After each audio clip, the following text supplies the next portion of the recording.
Maximian, born Marcus Aurelius Valerius Maximianus around 250 CE, was one of the most significant figures in the later stages of the Roman Empire, reigning as the co-emperor alongside Diocletian during a transformative period in the empire's history.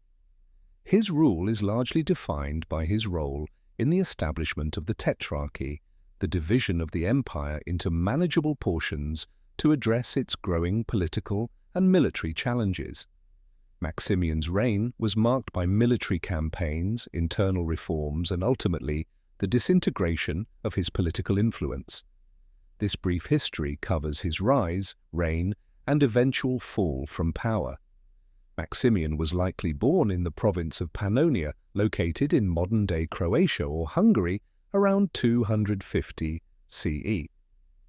His origins remain somewhat obscure, but he is thought to have come from a humble background, likely of peasant or lower military status. His career, however, followed a rapid ascent due to his military prowess and loyalty to Diocletian, a fellow officer who would later become his partner in the rule of the empire.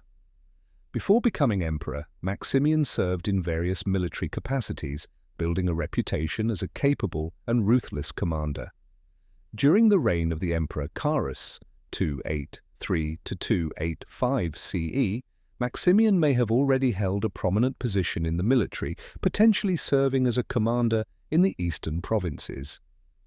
In 285 CE, Diocletian was elevated to the throne after the death of Carus, and he soon recognized the need for a capable ally to help him govern the vast empire. To stabilize the empire and secure the western territories, Diocletian appointed Maximian as his co-emperor in 286 CE, a momentous decision that would shape the political structure of the Roman Empire for the following decades. The key innovation of Diocletian's rule was the creation of the Tetrarchy, from Greek, rule of four, which divided the Roman Empire into two halves, each ruled by a senior emperor, Augustus, and a junior emperor, Caesar. Diocletian took the eastern part of the empire with its capital at Nicomedia, while Maximian ruled the western half with his capital in Milan. The two emperors established a system where they would each appoint a Caesar to assist in the administration of their respective territories. Maximian chose Constantius Chlorus as his Caesar, and Diocletian selected Galerius as his. This division was intended to make the empire more manageable and to address the persistent threats from both internal rebellion and external enemies. Maximian's reign as Augustus in the west was marked by military campaigns to secure the empire's borders and assert Roman authority over rebellious provinces. He focused much of his energy on the Gallic and Germanic frontiers, which were regularly threatened by barbarian incursions. In 287 CE, he defeated the usurper Carausius, who had claimed the British Isles and northern Gaul for himself. This victory restored Roman control over Britain and marked Maximian as a decisive military leader. Maximian also conducted campaigns along the Rhine and Danube, keeping the empire's borders secure from barbarian invasions. In addition to his military endeavors, Maximian made significant contributions to the administrative and economic structure of the empire. Like Diocletian, Maximian sought to stabilize the economy and ensure the efficient collection of taxes. To achieve this, he implemented a series of reforms aimed at curbing inflation, strengthening the currency, and improving the distribution of resources across the empire. Maximian is also known for his attempts to reform the imperial bureaucracy, which had grown increasingly complex and corrupt. He worked to centralize power within the imperial court, appointing loyal officials to key posts. Maximian and Diocletian were both keen on consolidating their control and ensuring that their administrative apparatus could function smoothly and efficiently.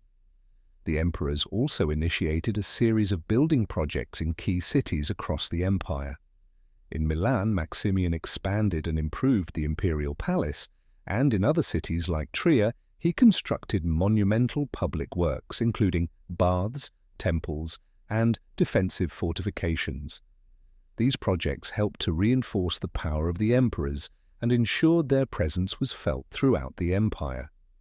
Maximian, along with Diocletian, is infamous for his role in the persecution of Christians during the early years of the 4th century.